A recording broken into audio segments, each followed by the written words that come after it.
ಏನು ಎತ್ತ ಅಂತ ಕೆಲವು ಸಾಕಷ್ಟು ಮಾಹಿತಿಗಳನ್ನ ನಮ್ಮ ಅಣ್ತಮ್ಮಂದ್ರು ಕೊಟ್ಟಿರೋದ್ರಿಂದ ಅದನ್ನೇ ಮಾತಾಡೋದು ಬೇಡ ಅಂತ ನಾನು ಅನ್ಕೋತೀನಿ. ವೇದಿಕೆ ಮೇಲೆ ಕುಳಿತಿರುವಂತ ಎಲ್ಲ ಗಣ್ಯಾತಿ ಗಣರೇ ಹಾಗೂ ವೀರನಾರಿಯರೇ, ವೇದಿಕೆ ಮುಂಭಾಗದಲ್ಲಿರುವಂತ ಎಲ್ಲ ನನ್ನ ಜನ ಸೈನಿಕರೇ, ಪತ್ರಕರ್ತರೇ, ಮಾಧ್ಯಮ ಮಿತ್ರರೇ, ನಿಮ್ಮೆಲ್ಲರಿಗೂ ಸಹ ನನ್ನ ವತಿಯಿಂದ ಹೃತ್ಪೂರ್ವಕ ವಂದನೆಗಳು. ಕೆಲವರು ಕೇಳ್ತಾ ಇರ್ತಾರೆ ಅವಾಗ್ಲೂ ನನಗೆ ಎಲ್ಲೋದ್ರೂ ಒಂದು ಪ್ರಶ್ನೆ, ಆಂಧ್ರದಲ್ಲಿರೋ ಪಕ್ಷನೇ ನಿಮಗ್ ಬೇಕಾ? ಆಂಧ್ರದಲ್ಲಿರೋ ಪಕ್ಷ ನಿಮ್ಗೆ ಯಾಕೆ ಬೇಕು? ಪವನ್ ಕಲ್ಯಾಣ್ ಅವರ ನೇತೃತ್ವ ನಿಮ್ಗೆ ಯಾಕೆ ಬೇಕು ಅಂತ ಕೇಳ್ತಾರೆ. ಅವರಿಗೆ ನನ್ನ ಪ್ರಶ್ನೆ, ಕಾಂಗ್ರೆಸ್ ಎಲ್ಲುಡ್ತು ಸ್ವಾಮಿ ಅಂತ ಕೇಳ್ತಾ ಇದ್ದೀನಿ ಇವತ್ತಿನ ದಿನ. ಬಿಜೆಪಿ ಎಲ್ಲುಡ್ತು? ಎಲ್ಲೋ ಹುಟ್ಟಿರೋ ಪಕ್ಷಗಳನ್ನ ನಮಗೆ ಸಂಬಂಧ ಇಲ್ದವ್ರನ್ನ ಕರ್ಕೊಂಡು ಬಂದು ಇಲ್ಲಿ ನೀವು ಆಡಳಿತ ಮಾಡುವಾಗ ನಾವ್ ಯಾಕೆ ಜನಸೇನಾ ತಂದು ಪವನ್ ಕಲ್ಯಾಣ್ ಅವರ ಅಧ್ಯಕ್ಷತೆಯಲ್ಲಿ ರಾಜಕೀಯವನ್ನು ಮಾಡಿ ಒಳ್ಳೆಯ ಸುಭಿಕ್ಷವಾದ ಒಂದು ನಿರ್ಮಾಣ ಮಾಡಬಾರ್ದು, ಸಮಾಜವನ್ನ ನಿರ್ಮಾಣ ಮಾಡಬಾರ್ದು ಅಂತ ನಾನು ಕೇಳುವಂತ ಪ್ರಶ್ನೆ. ಯಾಕೆ ಈ ಮಾತನ್ನ ಹೇಳ್ತಾ ಇದ್ದೀನಿ ಇಲ್ಲೇ ಅಂತಂದ್ರೆ, ಯಾವಾಗಲೂ ಇದೇ ಪ್ರಶ್ನೆ, ಯಾಕೆ ಯಾಕೆ ಯಾಕೆ ಸ್ವಾಮಿ ನಿಮಗೆ ಕುಡಿಯೋ ನೀರನ್ನ ಕೊಡ್ಲಿಕ್ಕೆ ಯೋಗ್ಯತೆ ಇಲ್ಲ.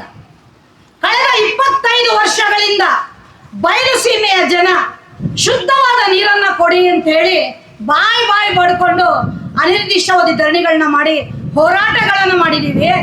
ಆದ್ರೆ ನೀವು ಇವತ್ತು ನೀವೆಲ್ಲ ತೊಳ್ಕೊಂಡು ಬಿಟ್ಟಿರೋ ಅಂತ ಎಚ್.ಎನ್. ವ್ಯಾಲಿ, ಕೆ.ಎಸ್.ಎನ್. ವ್ಯಾಲಿ ನೀರುಗಳನ್ನ ನಮ್ಮ ಕೆರೆಗಳಿಗೆ ತುಂಬಿಸಿದೀರಾ. ಹೌದಾ ಅಲ್ವಾ? ಹೌದಾ? ಕುಡಿಯಕ್ಕೆ ನೀರ್ ಕೊಡಕ್ಕೆ ಯೋಗ್ಯತೆ ಇಲ್ಲ ನಿಮಗೆ. ನಮ್ಮನ್ನ ಪ್ರಶ್ನೆ ಮಾಡ್ತೀರಾ ಇವತ್ತು ನೀವು ನಾವು ಕೇಳಿದ್ದೇನು? ನಿಮ್ಮನ್ನ 3 ಹಂತದ ಶುದ್ಧೀಕರಣ ನೀರು ಕೊಡಿ ಅಂತ ಕೇಳಿದ್ರೆ ಅರೆಬರೆ ನೀರನ್ನ ಸಂಸ್ಕೃತಿ ಮಾಡಿಕೊಂಡು ನೀವು ಕಳಿಸಿ ಸಂಸ್ಕರಿಸಿ ನಮಗೆ ಇಲ್ಲದ ಕಾಯಿಲೆಗಳನ್ನ ತಂದಿಡ್ತಾ ಇದ್ದೀರಾ. ಇವತ್ತು ಎಲ್ಲಿ ನೋಡಿದ್ರು ಕ್ಯಾನ್ಸರ್ ಪೀಡಿತವಾಗಿದೆ, ಡಯಾಲಿಸಿಸ್ ನಡೀತಾ ಇದೆ. ಮದುವೆ ಆದ್ರೆ ಮಕ್ಕಳಿಗೆ ಮಕ್ಕಳಾಗ್ತಿಲ್ಲ, ಗಂಡಸರಲ್ಲಿ ಪುರುಷತ್ವ ಕಡಿಮೆ ಆಗ್ತಾ ಇದೆ, ಹೆಣ್ಣು ಮಕ್ಕಳಲ್ಲಿ ಮಕ್ಕಳನ್ನ ಹೆರುವಂತದ್ದು ಕಡಿಮೆ ಆಗ್ತಾ ಇದೆ. ಕಾರಣ ನೀರು. ನಮ್ಮಲ್ಲಿ ನೀವು ಕೊಡ್ತಿರೋ ನೀರಿಂದ ಆಗಿರುವಂತಹ ಲೋಪದೋಷಗಳಿಂದ ಇವತ್ತಿನ ದಿನ ನಾವು ಜನಸಾಮಾನ್ಯರು ಇವತ್ತು ಸಫರ್ ಆಗ್ತಾ ಇದ್ದೀವಿ. 3 ಹಂತದ ಶುದ್ಧೀಕರಣ ನೀರು ಎಲ್ಲೂ ಕೊಡ್ತಾರೆ ಅಂತ ಬಹಳ ಜನಕ್ಕೆ ಗೊತ್ತಿಲ್ಲ. ಚೆನ್ನಾಗಿ ಕೇಳಿಸ್ಕೊಳ್ಳಿ. 3 ಹಂತದ ಶುದ್ಧೀಕರಣವನ್ನ ಮಾಡಿ ಕಬ್ಬನ್ ಪಾರ್ಕ್ ಅಲ್ಲಿ ಗಿಡಗಳಿಗೆ ನೀರು ಕೊಡ್ತಾ ಇದ್ದಾರೆ. 3 ಹಂತದ ಶುದ್ಧೀಕರಣ ಮಾಡಿ ಏರ್ಪೋರ್ಟ್ ಅಲ್ಲಿ, ವಿಧಾನಸೌಧದಲ್ಲಿ ಫ್ಲಶ್ಗಳಿಗೆ ನೀರು ಕೊಡ್ತಾ ಇದ್ದಾರೆ. ಅವರಿಗೆ ತೊಳ್ಕೊಳ್ಳಕ್ಕೆ 3ನೇ ಹಂತದ ಶುದ್ಧೀಕರಣ ಬೇಕು. ನಿಮಗೆ ಓಟ್ ಹಾಕಿ ಗೆಲ್ಲಿಸಿದ ನಮಗೆ ಅಷ್ಟು ಕೆಳಮಟ್ಟದ ನೀರನ್ನ ಕೊಡ್ತೀರಾ ಅಂದ್ರೆ ನಿಮ್ಮ ಮನಸ್ಥಿತಿ ಎಂತದ್ದು? ನಿಮಗೆ ಆ ಯೋಗ್ಯತೆ ಇದೆಯಾ ನಮ್ಮನ್ನ ಪ್ರಶ್ನೆ ಮಾಡ್ಲಿಕ್ಕೆ ಅಂತೇಳಿ ನಾನು ನೇರವಾಗಿ ಪ್ರಶ್ನೆ ಮಾಡ್ತಾ ಇದ್ದೀನಿ ಇವತ್ತು. ಯಾಕೆ ಈ ಮಾತನ್ನ ಕೇಳ್ತೀನಿ ಅಂದ್ರೆ, ಎಲ್ಲೋ ಹಳ್ಳಿಯಲ್ಲಿದ್ದ ನನ್ನನ್ನ ದಿಲ್ಲಿಗೆ ಕರ್ಕೊಂಡು ಹೋದವರು ಪವನ್ ಕಲ್ಯಾಣ್ ರವರು.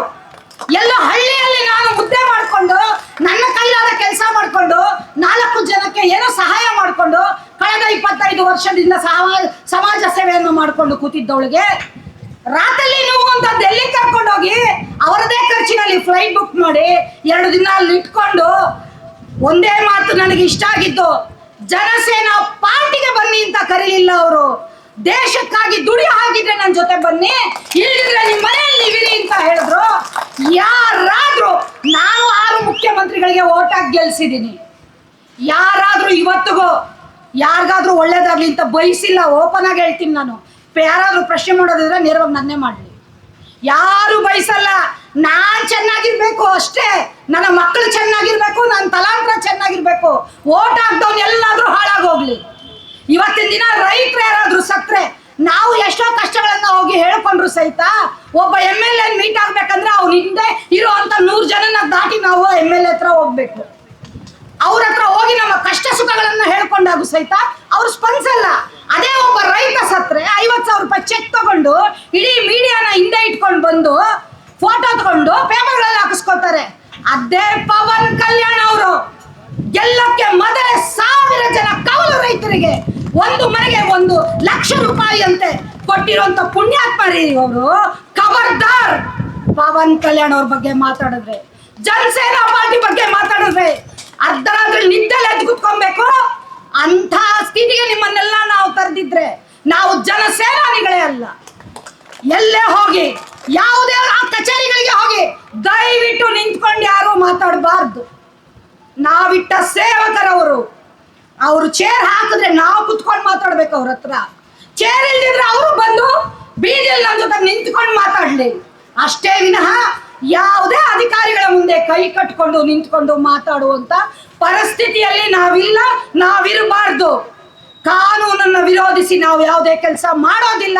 ಕಾನೂನು ಪರವಾದ ಕೆಲಸವನ್ನು ಮಾಡ್ತೀವಿ, ಬಡವರ ಪರವಾಗಿ ಕೆಲಸ ಮಾಡ್ತೀವಿ. ಹಾಗಾಗಿ ನಮ್ಮ ಧ್ವನಿ ಸಹಿತ ಜೋರಾಗೇ ಇರಬೇಕು.